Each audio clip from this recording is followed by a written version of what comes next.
It's a job I don't mind doing. I'll get up in the, at night and make sure all the dishes are in it. At least I try to. And make sure all the dirty dishes are in it. And start it before we go to bed. Sometimes Miss Nikki will start it. And then we get up in the morning, I don't mind unloading. I don't mind putting the cups away, putting the dishes away, and putting the plates and all that. But then I get to the part that I really dread.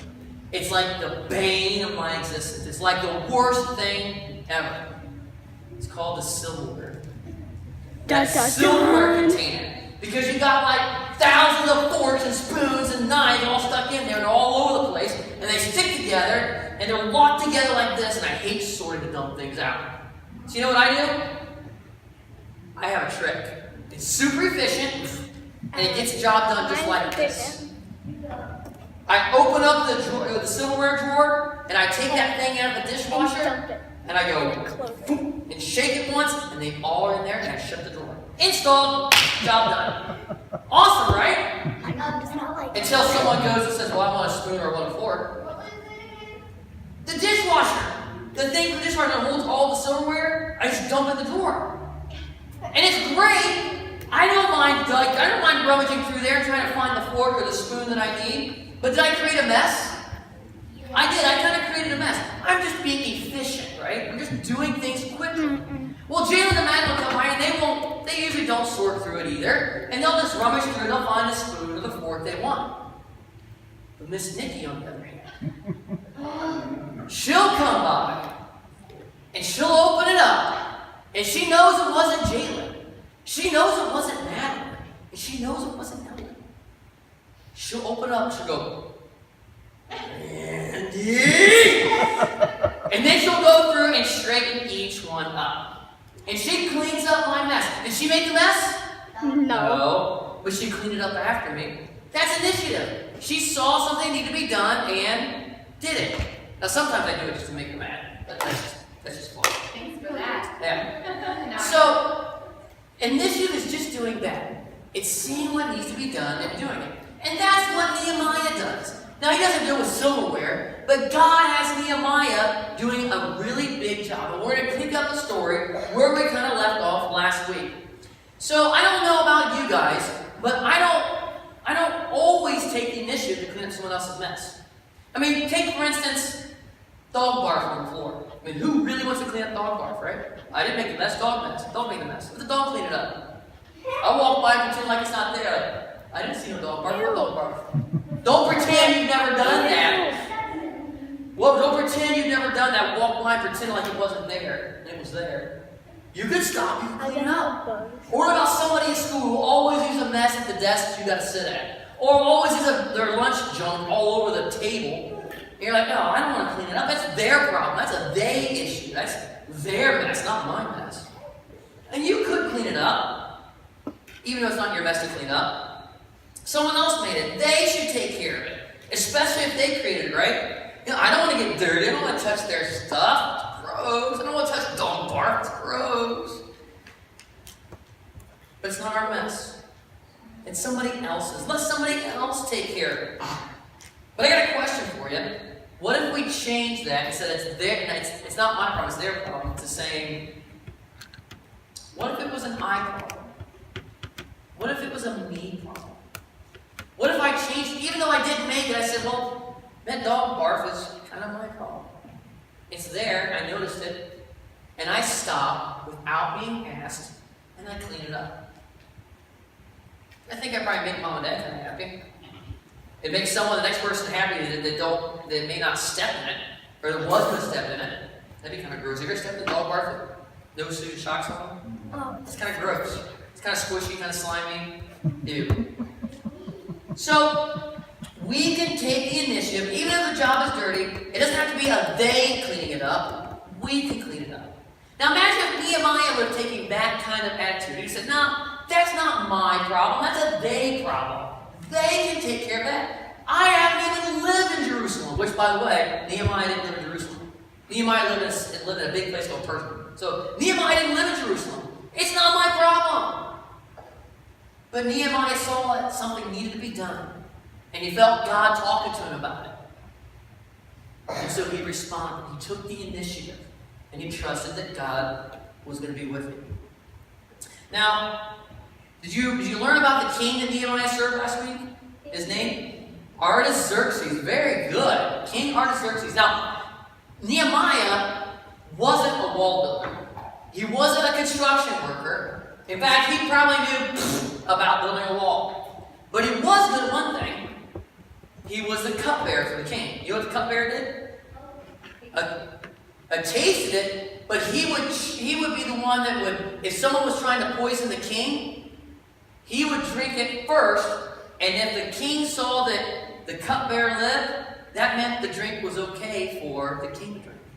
But if the cupbearer died because it was poison, that means the king knew that it wasn't safe to drink. So being a cupbearer wasn't the safest of jobs, but that's what Nehemiah's job was. And what's even more important than that is that in those days, the cupbearer and the king had a really close relationship. They were like really tight BFFs.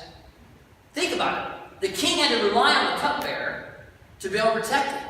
And so therefore, the king revealed a lot of things to the cupbearer. The king would talk to the cupbearer as if he was a close friend.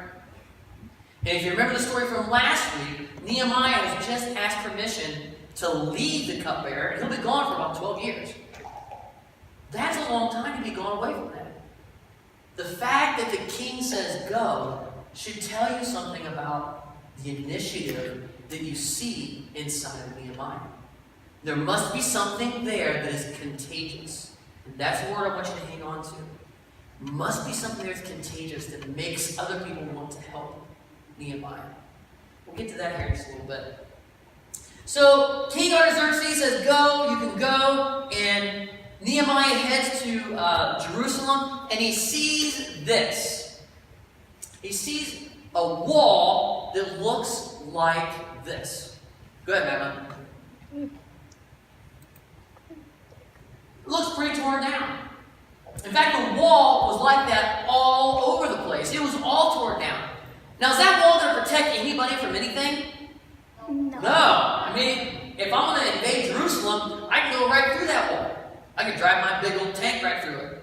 They didn't have tanks then, but they did have tanks. It'd be cool. They drive a tank all the way through it.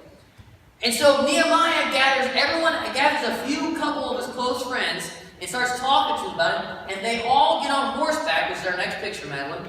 They all get on horseback and they start examining the wall. And Nehemiah starts talking to them about the wall. They're not examining it yet. Nehemiah starts talking to them about the wall. And then Nehemiah does something kind of strange.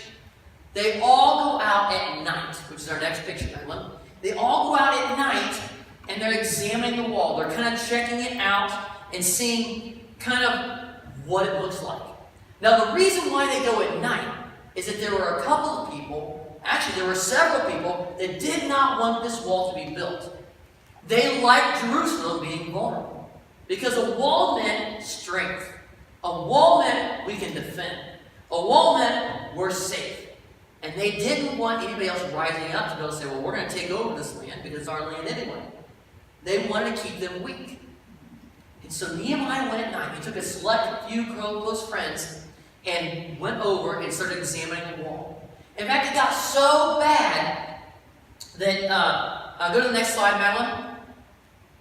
It got so bad when he was riding his donkey, he at one point had to get off of his donkey because the rubble, he had to stand there and stand on the rubble and look around. Go to the next slide, Madeline.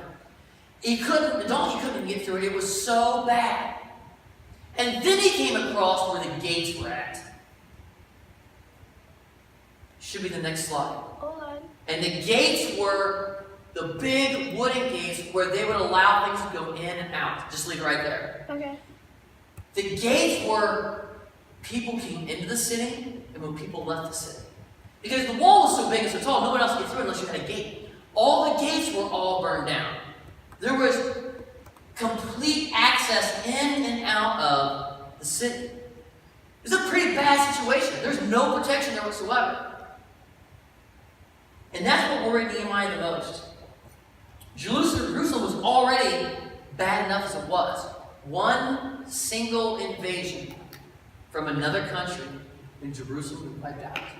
There would be no Jerusalem. Remember I told you about I talked to you about hanging on to a word, contagious. What does it mean when something's contagious? It means that it can spread kind of fast. It means it can spread kind of fast. That's why when you're sick, you go, you don't walk up and shake somebody's hand. That's gross. It stinks all over my hands. You go and you wash your hands because you don't want to make someone else sick. It's contagious. Initiative is also contagious. Right, Addie? Initiative is also contagious. And so Nehemiah gathers around all of the people around him, all the Jews, like this picture is, and his initiative is so contagious that he gets everyone else super excited about what's going to happen. In fact, they all get excited. And this is exactly what Nehemiah says. Listen to this. This is Nehemiah chapter 2, verse 17. He says, "You can see the trouble we're in. Jerusalem has been destroyed. Fire has burned up its gates. Come on, let's rebuild the wall of Jerusalem. Then people won't be ashamed anymore." And everyone gets all excited. I mean, it's almost like a pep rally, right? You guys been to a pep rally where right before a big game, and everyone gets all excited, and they do the cheerleading thing and all of that? They get everyone excited. Initiative becomes contagious. That excitement becomes contagious. God's love becomes contagious when we trust Him. You see, Nehemiah trusted God so much for a job that he could not do on his own anyway, that his initiative, his love for God, became something that this person called, then this person called, then this person called. As soon as it started spreading like a disease, only was disease was a really awesome thing. Everyone was on board for this. And you know what happened? There were people that knew how to build stones and make bricks. And there were people that knew how to mortar them together. And there were people that knew how to draw a line and make the wall straight and to make it tall and to make it level. There were people that knew all the different parts that went into making a wall. God provided the right people. Nehemiah was not a wall builder. But Nehemiah didn't need to be. All he needed to have was initiative and to trust that God would help him. That's all Nehemiah needed. And that's all God needs out of us.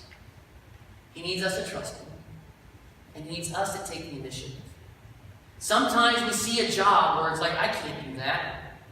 Like the Christmas program. I can't get on stage and do that. I can't sing. I can't memorize a line. If God tells you you can't, you can. Before I was a kids pastor, I sat behind a computer and I wrote programs. I wrote software. God started talking to me about leaving that and doing something different. I said, God, I can't do that. I can't get up in front of people and talk like that. I'm doing it right now. And I'm not doing it out of my own power. That's all God. God does that through me. But I had to take the initiative. I had to choose to trust that God would give me what I needed to do that. Some jobs get really big. I'm sure some of your rooms have walked in and it looks like a tornado has run through. There's clothes all over the place. Maybe a couple pairs of dirty underwear hanging from the ceiling or hanging from the ceiling fan. There's toys everywhere. There's toilet paper in there. You probably got cups in there that have spoiled milk that have been there for like 2 weeks. I'm describing my room when I was a kid, okay? That was my room when I was a kid. And you walk in, your mom says, clean your room! And you're like, I can't do that. It's too big. It's too big of a job. I can't do that. It seems like it's huge. But if you trust that God can help you with it, it doesn't seem so big. It doesn't seem so big. And it doesn't seem so bad. It all takes trusting God. And all God asks is that we're obedient. All God asks is that we take the initiative and we respond to Him, which means we obey Him. We say yes. When you walk by the person at school that everyone makes fun of, everyone teases. Maybe they're not the most popular person. And God wants you to go and talk to them. That takes initiative. And it's contagious. Maybe it's cleaning up after your sister or your brother. Maybe it is knowing that mom is sick and you see a pile of dirty clothes or towels on the ground and you just pick them up and throw them into the dirty clothes drawer. Or you pick up your room without being asked. Or you show somebody love without being asked. You see, when you take the initiative, something really amazing happens. And this is the biggest part of it all. This is the most important thing. When you take initiative, you point people toward Jesus. Because you do something that is kind of backwards to what the rest of the world does. The rest of the world does it like this. They see the dog barf on the ground and they pretend it's not there. It's not my problem. I'm not going to take care of it. Somebody else's problem. Somebody else will do it. Somebody else will volunteer and do that. Somebody else will take care of that. We say it's a little differently. Because we know Jesus, we look and we say, well, I'm going to take the initiative and go ahead and do that. And the world's like, whoa, that's different. That's weird. That person's doing something that the rest of us don't do. And it gets their attention. And it's contagious. And you point them towards Jesus. It really gets awesome when you show somebody love that doesn't deserve it. Someone that treats you horrible. Someone that picks on you, and you still show them love. That takes initiative. That takes trust that God can give you the strength to do that. But you gotta trust Him. You gotta remember, Nehemiah's initial job was not building a wall. He was not trained to build a wall. And there'll be times in your life that God will ask you to do something. You'll be like, well, God, I don't know how to do that. I didn't know how to be a children's pastor. I kind of learned it as I went. And God gave me what I needed. I am not the organizing person. I'm not really good at that. Miss Nikki is. She does that part of it. I just get to have fun. My job was just to be obedient. My job was to take the initiative. My job was to respond to what God wanted me to do. So Nehemiah leaves his trusted position, goes off, and starts rebuilding this wall. We're going to learn more about this as the weeks to come. But here's something I want you to hang on to. Nehemiah knew that God would give him the strength to do it. Nehemiah knew that God would give him the strength to start the project, in the middle of the project, and at the end of the project. Maybe we should change how we think about this. Instead of thinking it's a day problem, maybe we should start thinking it's an I problem. I need to take care of it. I need to figure out what I can do. I need to figure out what actions I can take because I know that they always point people towards Jesus. And you can do that because He's with you. So here's what I want to leave you with. I want to leave you with a question and a bottom line. Our question says, what keeps you from doing what needs to be done? What keeps you from doing it? Is it fear? Is it maybe being awkward, feeling awkward about doing it? Maybe it's, I don't believe in myself. I don't believe that I can do that. What is it that keeps you from doing what needs to be done? And here's our bottom line. Can you see our bottom line, Madeline? Our bottom line today says this. It says, don't wait for someone else to do it. Don't wait for someone else to do what needs to be done. In other words, take the initiative and do it. Bow your heads and close your eyes with me. Jesus, we thank you so much that when you came to this earth as a baby, you took the initiative, you stepped out of heaven, came to earth, lived, taught, did amazing, awesome things, and then you died. But you didn't stay dead, you rose 3 days later. Thank you for taking the initiative to give us life. And because you took initiative and you gave us life, we can take the initiative and we can give other people life as you live through us. Because whenever we take the initiative, we point people towards you, Jesus. Sometimes that takes us stepping out of where we're comfortable. Help us to be brave. Help us to be courageous. And help us to trust you when you ask us to do that. So that we can take the initiative to see something needs to be done and we do it. Help these kids to do that. Help these kids to pray to you and ask you for help when you ask them to take the initiative. Because you promise to respond. You promise to be faithful to them. We love you, Jesus. And all God's kids said, Amen. Let's head back to small group, guys.